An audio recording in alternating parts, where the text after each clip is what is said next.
In the ReliefFactor.com studios, here's Mike. I can't help but wonder if the only guy that is being helped by this chaos is that guy. Because the only way to fix this is Trump. And you know the guarantee is Trump DeSantis 2024. Ron DeSantis has been so good on Israel, on the anti-Semitism cancer that we've been witnessing and experiencing on college campuses. He said he'd deport every single one of these foreign students who are here on a visa if they're pro-Hamas. Lots of clarity from Ron DeSantis. And Americans are turning. I mean, look at the news out of Georgia. This Fannie Willis and her prosecution of as many Trump people as she can come up with.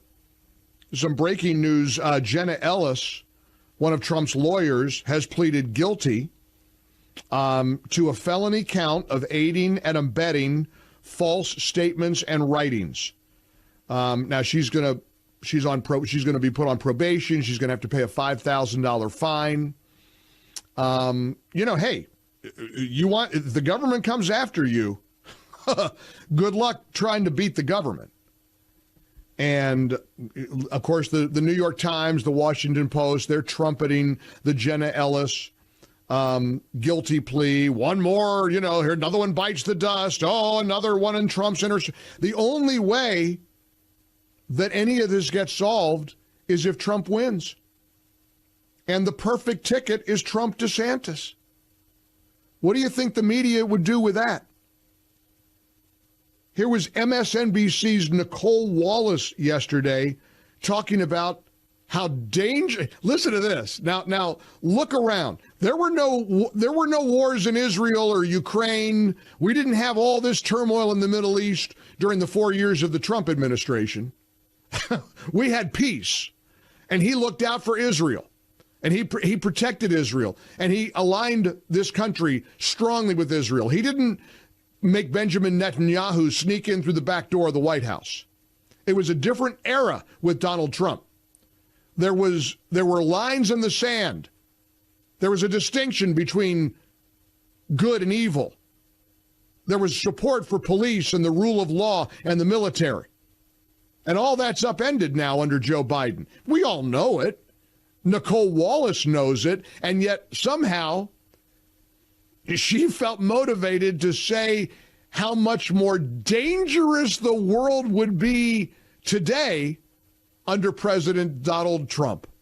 And it's the first time that I think a broad coalition of Americans realizes that if Donald Trump were president right now, the world would be a much, much more dangerous place, with the Middle East on a hair trigger, with threats of violence at home, with Jewish American communities, with Muslim American communities terrified right now. The country probably couldn't handle a Trump presidency. The country can't handle you. We can't. Can you imagine that? Biden hands $6 billion of ransom money over to Iran. They go in and they help Hamas behead the babies, Jewish babies, and burn people alive. And that kook is on MSNBC saying we would be much worse off with Donald Trump. And a broad coalition of Americans think that. Announcer voice, no, Nicole, there's not a broad coalition of Americans who think that we would be in worse shape with Donald Trump. It is the only solution we've got. And again, DeSantis has been splendid. I mean, challenge me that anything he has said in the last few weeks you disagree with. Here was Governor DeSantis last night with Eric Bolling on Newsmax talking about what he would do to these filthy anti-Semites who are tearing down flyers and marching around pro-Hamas protests on college campuses, largely from kids who are here on visas. Listen to what DeSantis said he would do if he were running things. So, Eric, you do not have a right. A foreigner does not have a right to be here.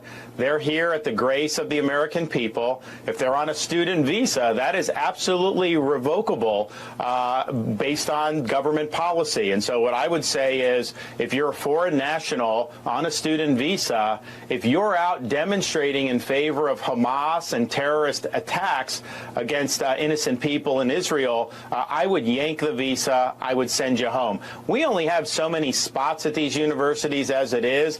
I think that we need to do more American students to begin with.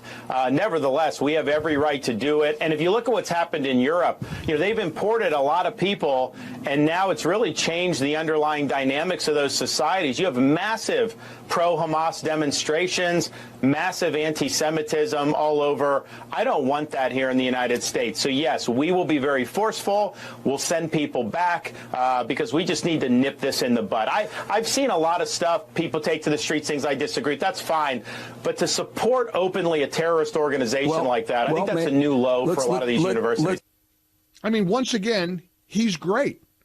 It's just not his time. Maybe it is.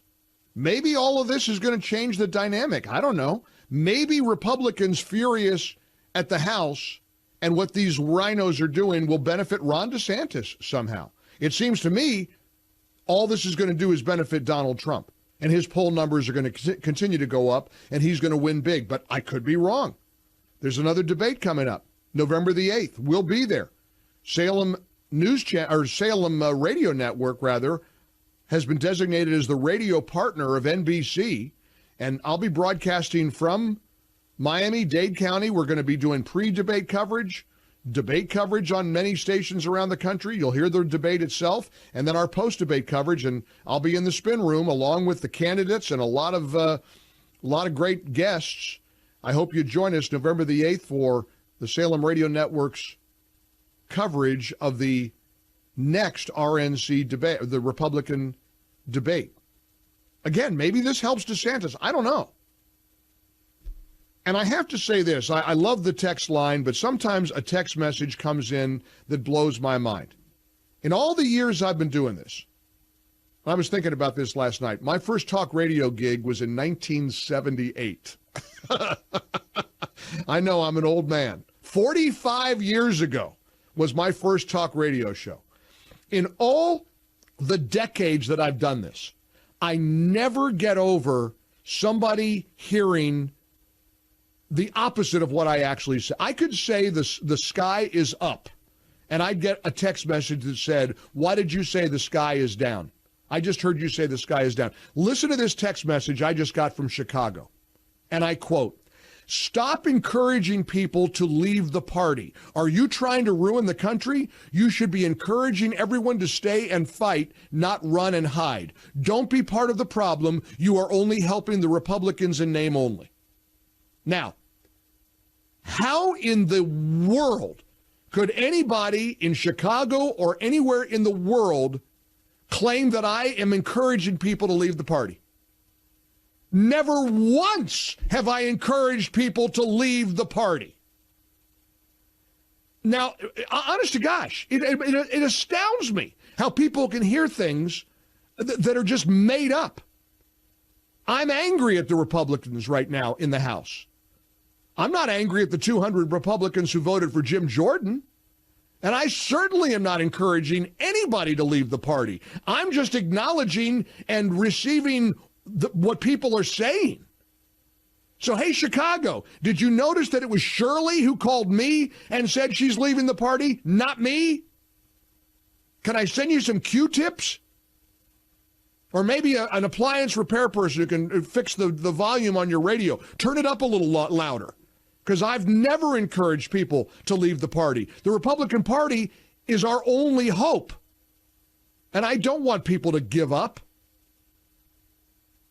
But people are angry. And you cannot dispute that. 800-655-MIKE. 800-655-6453. Alan in Rockville, Maryland. Alan, welcome to the Relief Factor Studios. You're on the Mike Gallagher Show. How's it going? Mike, how you doing? I agree with 1,000% of everything that you said. Well, good. I am appalled at the Republicans that did not vote for Jordan, number one. I am appalled with them. They should be ashamed of themselves. They should get down on their knees and pray to God that God will forgive them for not doing what they're supposed to do and voting for Jordan. Right. Well, they've let the country down, Alan. Let's face it. This Bacon character from this guy, he really sickens me. He's strutting around bragging about ignoring his own constituents. And frankly, all of them are ignoring their constituents. Every one of those 20 Republicans or 22 or whatever the stupid number is, they've all ignored their own constituents. And they seem to be proud of that.